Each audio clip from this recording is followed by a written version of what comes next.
mendengar firman-Mu, dan Kau lawat setiap kami yang mendengar firman-Mu, sehingga kami boleh mendapat kekuatan yang baru dan kami boleh memperoleh kebenaran yang daripada Allah. Bahkan hamba-Mu dalam segala keterbatasannya, Engkau urapi, Engkau mampukan untuk dapat menyampaikan apa yang menjadi isi hati Tuhan bagi kami semua. Terima kasih Bapa, berfirman-Lah bagi kami siap untuk mendengar. Dalam nama Tuhan Yesus kami berdoa dan bersyukur kepada-Mu. Amin. Ya, Shalom Bapak Ibu yang dikasihi Tuhan. Ya, kita bersyukur pagi hari ini kita boleh sama-sama mendengar satu bagian firman Tuhan, dan kita mau sama-sama merenungkan firman Tuhan ini. Mari Bapak Ibu yang dikasihi Tuhan, kita buka dalam surat Rasul Paulus dalam 1 Korintus 15 ayat 1 sampai 4. 1 Korintus 15 ayat 1 sampai 4. Saya rindu untuk kita membacanya secara responsoria. Saya membacanya dalam ayat yang pertama, Bapak Ibu, saudara-saudari boleh membaca ayat yang kedua, begitu sampai seterusnya ayat yang keempat. Kebangkitan Kristus. Dan sekarang saudara-saudara, aku mau mengingatkan kamu kepada Injil yang aku beritakan kepadamu dan yang kamu terima dan yang di dalamnya kamu teguh berdiri. Oleh Injil itu kamu diselamatkan asal kamu teguh berpegang padanya, seperti yang telah kuberitakan kepadamu, kecuali kalau kamu telah sia-sia saja menjadi percaya. Sebab yang sangat penting telah kusampaikan kepadamu, yaitu apa yang telah kuterima sendiri, ialah bahwa Kristus telah mati karena dosa-dosa kita, sesuai dengan kitab suci. Bahwa Ia telah dilupakan dan bahwa Ia telah dibangkitkan pada hari yang ketiga, sesuai dengan kitab suci. Amin. Terima kasih Bapak Ibu yang sudah bekerja sama untuk membacakannya. Ya, tema kita di pagi hari ini yang diberikan oleh bidang pelayanan, Kristus inti dari Injil. Kristus inti dari Injil. Nah, Bapak Ibu yang dikasihi Tuhan, hari-hari ini kita sering mendengar kabar, baik dari televisi atau yang nonton YouTube atau sosmed apapun itu, kita sering kali mendengar kabar. Nah, masalahnya, kabar apa yang kita dengar? Ada kabar sukacita, ada kabar baik, tapi ada juga kabar buruk. Tapi sering kali kita mendengar berita yang terjadi saat-saat ini justru kabar buruk ya. Ada pembunuhan ya kan, bahkan dekat-dekat sini ya terjadi, membunuh istrinya sendiri atau percabulan, perzinahan, banyak sekali kabar-kabar yang kita dengar. Nah, maka pagi ini kita diingatkan untuk mendengar kabar baik. Nah, Bapak Ibu yang dikasihi Tuhan, kita mau belajar di pagi hari ini tentang inti dari Injil. Nah, apa itu Injil? Saya kasih gambar Tuhan Yesus dan firman Allah, karena ini adalah satu kesatuan yang tidak dapat terpisahkan, karena Injil itu adalah Allah sendiri. Nah, Injil dalam bahasa Yunani adalah Evangelion. Secara harfiah artinya kabar baik atau berita gembira. Jadi Injil adalah berita tentang apa? Tentang Yesus Kristus. Itulah Injil, yang di dalamnya menceritakan tentang Yesus Kristus, yang kita kenal dalam empat Injil ya, Matius, Markus, Lukas, dan Yohanes. Nah, Bapak Ibu yang dikasihi Tuhan, di dalam 1 Korintus 15 yang akan kita renungkan di pagi hari, di dalam ayat yang pertama sampai ke-4, kita melihat tulisan Rasul Paulus dalam suratnya pada jemaat yang di Korintus. Apa yang terjadi sehingga Rasul Paulus menulis surat ini untuk jemaat yang ada di Korintus? Nah, yang terjadi pada waktu itu adalah ada di antara jemaat di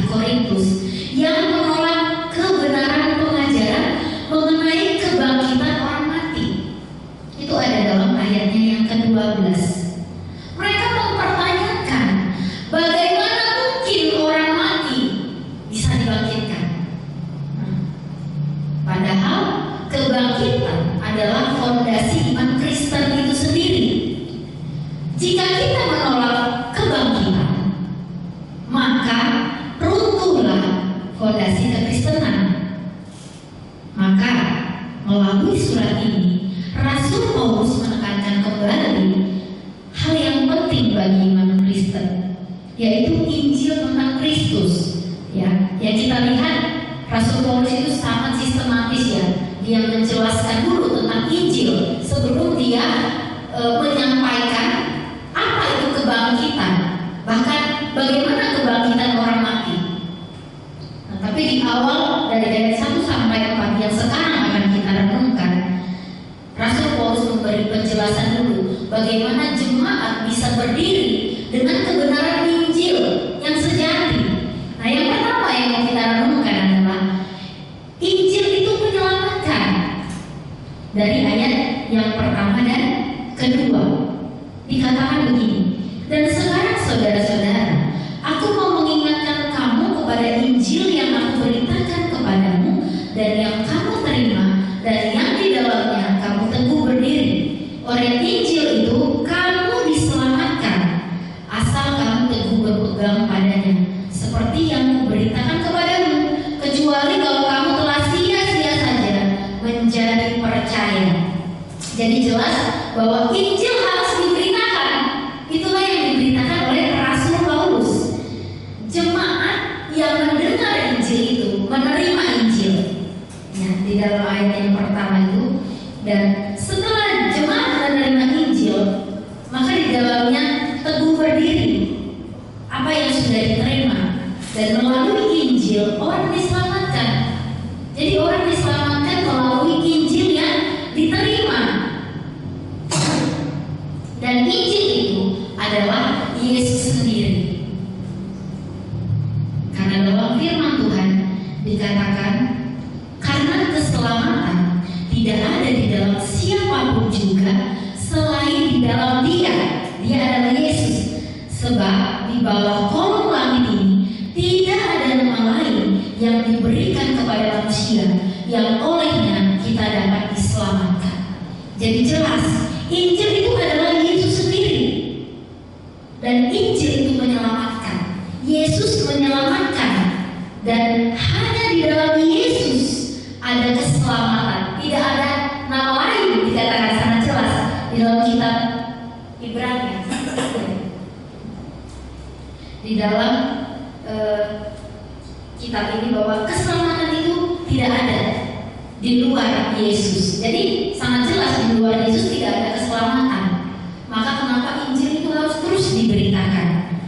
Dan maka daripada itu, kita yang sudah menerima keselamatan, kita sudah memegang Injil yang menyelamatkan itu, kita harus berdiri teguh, berpegang teguh pada Injil itu. Nah, ini yang pertama mau kita renungkan bersama-sama di pagi hari ini, bahwa Injil yang menyelamatkan itu, itulah yang kita pegang. Bagian yang kedua, Kristus mati karena dosa manusia. Nah, kematian Kristus adalah pengganti atas dosa-dosa kita. Mengapa Yesus harus mati? Supaya kita hidup, untuk mengganti dosa-dosa kita. Dan kematiannya benar-benar nyata, sepenuhnya mengalami penderitaan sebagai manusia. Mari kita baca dalam Filipi 2 ayat 7 sampai 8. Filipi 2 ayat 7 sampai 8. Jika sudah mendapatkannya, kita membaca bersama-sama. 1, 2, 3.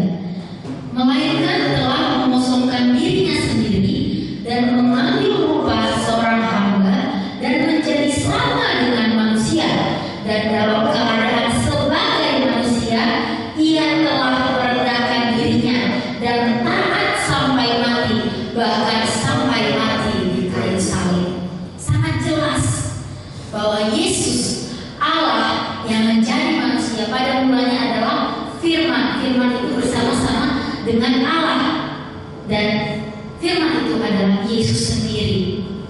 Allah yang menjadi manusia itu mengosongkan dirinya. Dia benar-benar menjadi manusia. Dia pernah lahir, dia pernah hidup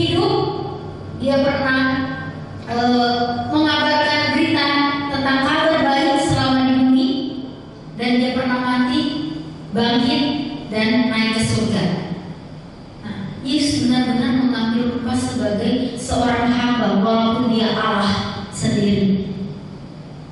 Dan ini yang dipertanyakan banyak orang, kenapa Allah bisa menjadi manusia? Dan sering sekali ya saya ditanya seperti itu. Waktu naik Grab dari Jakarta menuju ke sini, ke Kotwis, saya ditanya karena nggak masuk akal. Dia berpikir keras, wah, saya masih senyum-senyum aja karena memang apa ya? Itu tadi Injil bagi orang yang menerima, karena ada saja orang yang menolak. Tapi sebelum kita mau hembuskan napas terakhir, sebelum kita isdat, masih ada kesempatan untuk kita boleh menerima Injil. Ya. Dan Injil ini yang mengubah hidup manusia. Allah justru itulah. Orang bertanya, kenapa Allah bisa jadi manusia? Gak mungkin, karena Allah kudus. Itulah hebatnya Allah. Mau dia merendahkan dirinya. Nah kita mau sombong. Siapa kita? Kita manusia, kita mau sombong. Allah aja mau merendahkan dirinya menjadi manusia, menjadi seorang hamba, dan benar-benar dia manusia. Maka dikatakan dia berapa dalam keadaan sebagai manusia, dia telah merendahkan dirinya dan taat sampai mati. Jadi Yesus benar-benar mati sampai mati di kayu salib. Dia benar-benar mengalami kematian, mengalami penderitaan sebagai manusia. Jadi dia benar-benar menderita. Kenapa Yesus mau menderita? Itulah teladan kita, bahwa Tuhan mengenal hati manusia. Dia pernah juga menderita. Jadi kalau kita menderita saat ini, Tuhan sendiri pun pernah menderita. Dan itulah menjadi teladan sejati bagi kita. Salib adalah lambang kasih dan keadilan Allah. Mengapa Allah yang menjadi manusia di dalam Yesus mau mati di kayu salib? Itu lambang kasih. Allah mengasihi manusia berdosa, tapi upah dosa adalah maut. Kita harus dihukum. Bagaimana cara Allah sebagai Allah yang penuh kasih, tapi dia harus adil? Karena gini, kalau Allah tidak menggenapi firman-Nya, berarti Allah bohong. Dia sudah menyampaikan firman, berarti harus digenapi bahwa upah dosa ialah maut. Nah, waduh, kalau kita sebagai manusia gimana ya caranya ya? Kasih dan keadilan bisa berjalan bersama-sama. Itulah Yesus hadir ke dunia ini. Kita yang punya dosa dibayar. Kadang-kadang orang bertanya, loh, lu yang buat dosa kok orang yang menanggung? Katanya, kok Tuhan yang menanggung? Nah itu dia. Emang lu bisa nanggung dosa lu sendiri? Emang kita bisa sampai seumur hidup kita berapa tahun di bumi ini, kita bisa katakan, wah, perbuatan baikku lebih banyak daripada dosaku? Karena dosa itu, ya itu tadi ya, dosa itu hal yang besar yang harus dibereskan di bumi ini. Dan manusia nggak bisa membereskan dosa itu, saking besarnya dosa itu. Maka harus Allah sendiri. Saya pernah kasih gambaran, dosa itu seperti kita, seseorang yang terjebak di lumpur hidup. Dia nggak bisa. Maka harus ada tangan dari atas yang menyelamatkan orang yang terikat dosa itu. Kita nggak bisa menyelamatkan diri kita sendiri, hanya Allah. Ya, selain Injil, saya juga punya pengalaman pribadi. Ternyata dia ya, saya nggak bisa menyelamatkan diri saya sendiri. Karena pada hakikatnya ketika pun kita sudah ditebus oleh Yesus, ternyata dalam perjalanan itu kita bisa jatuh, ya kan? Bedanya kita dengan orang yang belum menerima Injil, belum percaya pada Kristus. Orang yang belum percaya Kristus, mereka diikat oleh dosa. Beda ya, diikat dengan jatuh. Kalau diikat dia terikat, jadi sampai dia nggak sadar kalau itu yang dilakukannya dosa. Sampai-sampai nggak sadar. Tapi orang yang sudah dilepaskan dari dosa, kita sudah lepas. Tapi dalam perjalanan hidup, kadang-kadang kita bisa jatuh kan, bisa melakukan kesalahan dan bisa melakukan dosa. Misalnya nih, orang waktu dia belum percaya kepada Yesus, dia terus terikat oleh dosa percabulan, sering nonton video yang tidak berkenan, ya kan? Nah, tapi waktu dia terima Yesus, dia sadar itu dosa dan dia sadar Yesus mau perjalanan hidup, kok bisa ya jatuh lagi nih kan dengan dosa itu. Nah itu namanya orang yang udah lepas tapi bisa jatuh. Tapi beda dengan orang yang terikat. Terikat itu nggak bisa, dia sampai nggak sadar bahwa itu dilakukan terus menerus sampai dia bertemu dengan Yesus. Nah itu orang yang terikat. Nah, ketika Yesus mati bagi kita, dia menggantikan dosa kita. Jadi dosa kita yang begitu banyak itu diganti oleh Yesus, dibayar dan lunas. Dan itulah yang perlu kita syukuri. Nah bedanya keselamatan di dalam Kristen dan di luar orang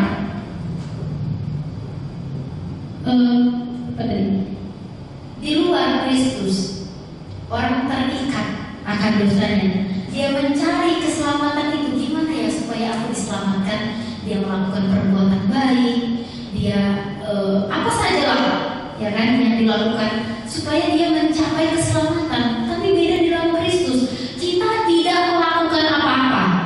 Tapi hati-hati dengan kalimat ini. Kita seperti diberi hadiah. Nah, aku kasih hadiah sama kamu. Nah, nih buat kamu ya. Terus kita terima hadiah itu. Kira-kira sebagai manusia lah ya, manusia saya bilang. Waktu kita diberi hadiah, kita bilang apa sama orang? Terima kasih, ucapan syukur. Itu bedanya. Kita sudah diberi keselamatan, jadi kita nggak mencari. Tuhan memberikan keselamatan bagi kita. Nah, kita perlu nggak melakukan perbuatan baik? Kita perlu melakukan perbuatan baik. Kenapa? Sebagai ucapan terima kasih kita kepada Tuhan, karena kita sudah diselamatkan, dosa-dosa kita sudah ditebus. Maka jangan berbuat dosa lagi. Sama dengan pernyataan Yesus kepada wanita yang melakukan perbuatan sudah. Tuhan Yesus pergi, Tuhan Yesus katakan pergilah dan jangan berbuat dosa lagi. Nah, keselamatan di dalam Kristus tidak mencari, kita mendapatkan. Tapi kita bilang terima kasih kepada Tuhan dengan beribadah kepada Dia, melakukan perbuatan baik. Itu bedanya. Orang untuk mencapai keselamatan melakukan banyak hal. Kita tidak. Kita melakukan banyak hal karena sebagai bentuk terima kasih kita kepada Tuhan. Nah, yang ketiga, Kristus mengalami kebangkitan. Ini bagian inti dari Injil, bahwa Kristus mengalami kebangkitan. Kristus bangkit pada hari yang ketiga. Setelah Yesus mengalami kematian, dia tidak hanya mati, tapi dia bangkit. Gimana kalau Yesus hanya mati? Kita tidak mungkin menang. Harus ada kebangkitan, maka ada kemenangan di dalam iman Kristen. Nah, kebangkitannya merupakan bukti kemenangan atas makhluk yang telah kita peringati ya beberapa bulan yang lalu di hari Paskah, bahwa Yesus bangkit, dan itu membuktikan bahwa kita menang atas dosa karena pengorbanan Yesus, karena kebangkitan Yesus, karena dia bukan hanya mati tapi juga bangkit. Dan itu sudah dinubuatkan oleh para nabi-nabi. Luar biasa ini. Nabi-nabi pada waktu itu tidak saling kenal, tapi mereka bisa menyusun kitab yang isinya tertuju pada Kristus dan tergenapi di dalam kitab Perjanjian Baru. Itu adalah hal yang luar biasa. Waktu saya belajar sekolah teologi, wow, keren ini ya. Itulah perbuatan ajaib Tuhan. Itulah Injil. Bisa para nabi-nabi itu sama isinya tentang kelahiran Yesus, pelayanannya, kematian, kebangkitan, bahkan naik ke surga. Yesus bukan tiba-tiba datang gitu, bukan, karena sudah dinubuatkan oleh para nabi. Dan nubuat itu yang dari Allah pasti terjadi dan benar terjadi. Yesus lahir dari perawan Maria, itu sudah dinubuatkan di dalam kitab Perjanjian Lama. Jadi Alkitab itu sempurna adanya, dinubuatkan dalam kitab Perjanjian Lama, digenapi dalam Perjanjian Baru. Wow, itu keren. Dan ketika kita mengalami hal itu lebih luar biasa. Bukan hanya pengetahuan, tapi kita alami sendiri kematian dan kebangkitan Kristus. Dan itu membuktikan bahwa kita menang karena kebangkitan Kristus. Dan bukti bahwa janji keselamatan kekal itu nyata. Janji Yesus itu nyata bagi kita. Nah, sebagaimana Kristus sudah dibangkitkan, kita juga akan mengalami kebangkitan tubuh. Nah, itu yang akan disampaikan oleh Rasul Paulus pada ayat-ayat yang selanjutnya ya, di dalam pasal 15 ini. Bahwa nanti Rasul Paulus menyampaikan, karena pada waktu itu jemaat bingung dengan kebangkitan tubuh. Benar nggak ada kebangkitan itu? Loh, kalau Kristus nggak bangkit, ya kan? Ya nggak mungkin kita bisa mengalami kebangkitan itu, kita bisa menang. Dan justru kebangkitan Kristus itu yang suruh. Kalau dalam ayat selanjutnya dikatakan Kristus itu kebangkitan yang suruh, dan kita akhirnya mengikuti juga bahwa kita juga dibangkitkan seperti Kristus dibangkitkan. Kita juga akan mengalami kebangkitan tubuh dan hidup yang kekal. Wow, itu luar biasa. Dan itu kita imani dalam pengakuan iman rasulian, ya kan? Aku percaya kepada Roh Kudus, gereja yang kudus dan am, pengampunan dosa, kebangkitan daging, itu kebangkitan tubuh dan hidup yang kekal. Itu iman Kristen yang perlu kita pegang. Itu dasar untuk kita imani bahwa inti Injil, saya ulang sekali, inti Injil. Yang pertama, Injil itu menyelamatkan, yang pertama. Yang kedua, Kristus mati karena dosa manusia. Yang ketiga, Kristus mengalami kebangkitan. Itulah inti Injil.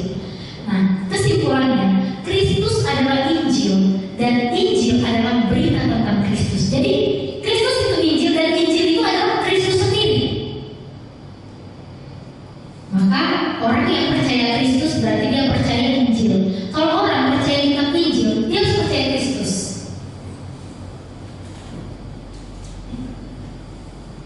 Orang yang percaya sama kitab Injil, Taurat, Zabur, Injil, berarti dia harus percaya pada Kristus. Yang kedua, tanpa kematian dan kebangkitan Kristus, maka tidak ada pengampunan. Teguhlah pada kebenaran Injil. Mari kita berpegang teguh. Kalau kita sudah terima, kita sebagai orang Kristen, Kristen artinya pengikut Kristus, kita pegang Injil itu. Jangan goyah, ya kan? Kalau kita teguh itu kan berarti nggak goyah ya. Teguh, berdiri. Jangan karena ada masalah kita jadi meragukan. Benar nggak ya Tuhan Yesus itu ada? Benar sekali. Saya SD, lucu juga ya. Saya SD bukan tinggal di lingkungan Kristen ya.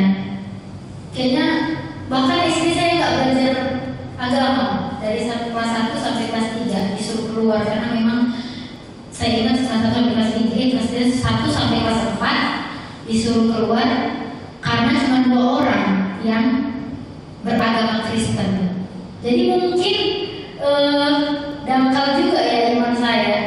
Jadi waktu itu saya berpikir yang diceritakan guru, jadi hanya sekolah minggu doang, bahwa Yesus itu kayak dongeng gitu loh. Karena kan selama ini dengar bahwa Allah ya, kata teman-teman sebelah gitu. Jadi siapa Yesus ini ya gitu, beda gitu kan. Saya berpikir Yesus itu dongeng. Akhirnya setelah saya sudah bertemu dengan Yesus, sudah yakin wah Yesus itu bukan dongeng, dia pernah lahir 2000 tahun yang lalu. Jadi bagi teman-teman ada yang mungkin pernah berpikiran seperti saya, Yesus itu mungkin kayak yang diceritakan apa gitu dong, suatu saat ada namanya Yesus, dia lahir dari, bukan dongeng. Yesus itu Allah yang jadi manusia dan dia benar-benar, bukan cerita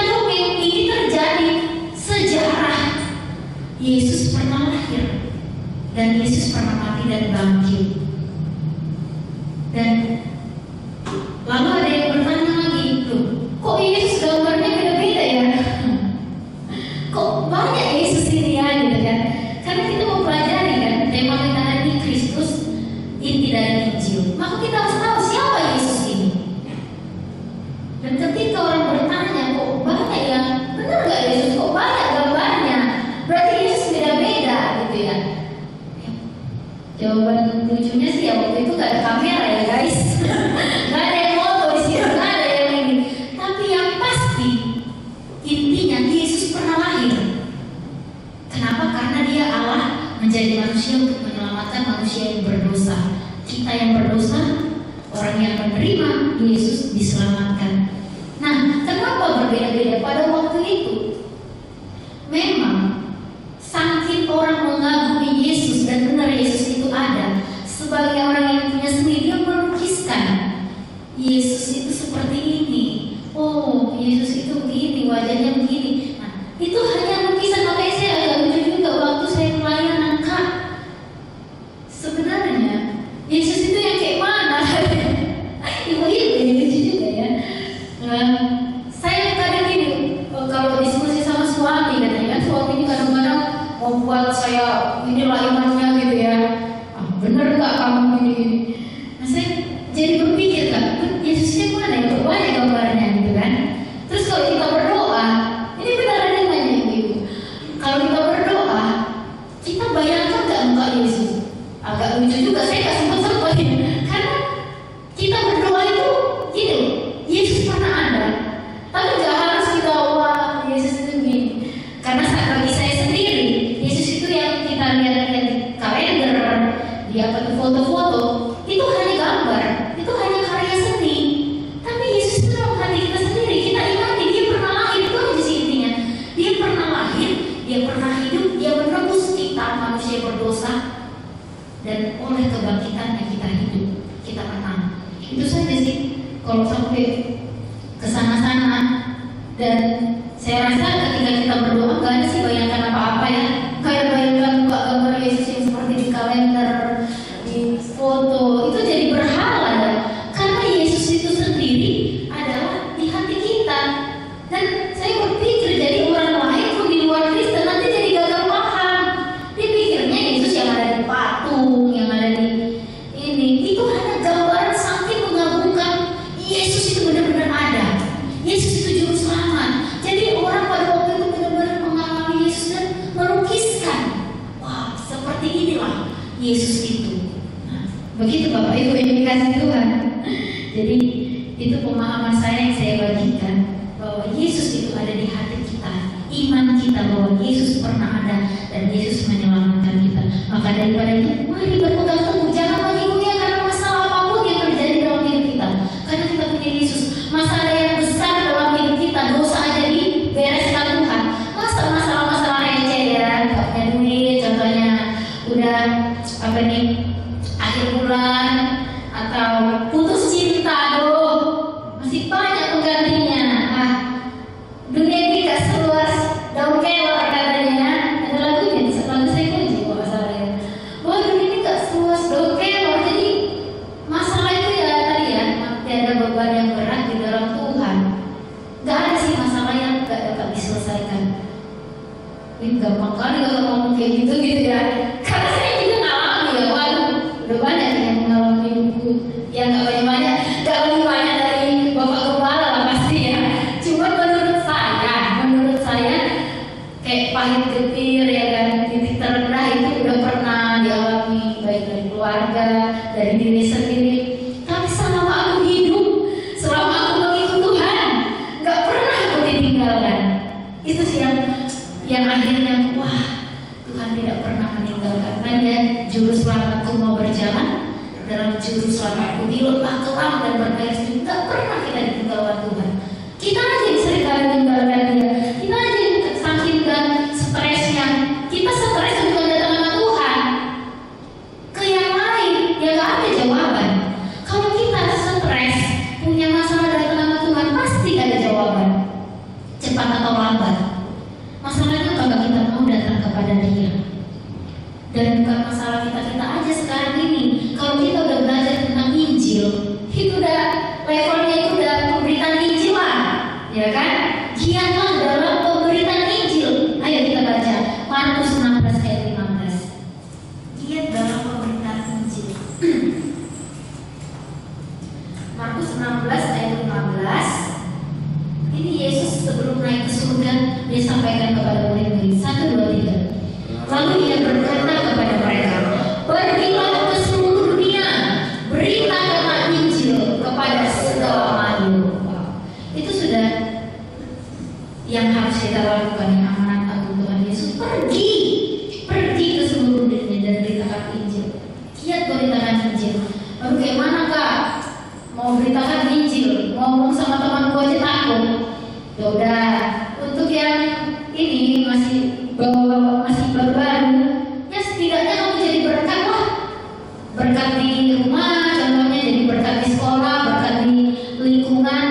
itu pun secara tidak langsung kamu memberitakan Injil. Kalau lebih baik lagi kalau kamu sampaikan Injil. Kita kan nyampaikan Injil bukan berarti harus dia percaya pada saat itu, pada pemberitaan itu. Karena pemberitaan itu pun ketika orang menjadi percaya itu adalah pekerjaan Roh Kudus. Jadi tetaplah dia memberitakan Injil. Sebab dalam persekutuan dengan Tuhan jeripayah tidak sia-sia. 1 Korintus 15 ayat 58. Maka dari itu Bapak Ibu yang dikasihi Tuhan, mari kita giat dalam pemberitaan Injil, jangan goyah. Karena apa? Jeripayah kita tidak sia-sia di dalam Kristus. Mari kita berdoa. Bapak yang baik, Bapak terkasih, terima kasih karena Kristus telah lahir dan hadir, datang menemui kami, dan kami boleh diselamatkan. Terima kasih Tuhan Yesus untuk Injil itu. Biarlah Injil terus disebarluaskan agar semakin banyak orang boleh menerima kemurahan Tuhan, menerima pemulihan daripada Tuhan. Terima kasih Bapa, dan biarlah pakai kami Tuhan sebagai alat pemberitaan Injil. Sekalipun kami kecil, kami lemah, tapi ketika Tuhan bekerja, firman Tuhan berkata, kuasa itu akan diberikan dari Tuhan kepada orang yang mau menerima dan yang mau memberitakan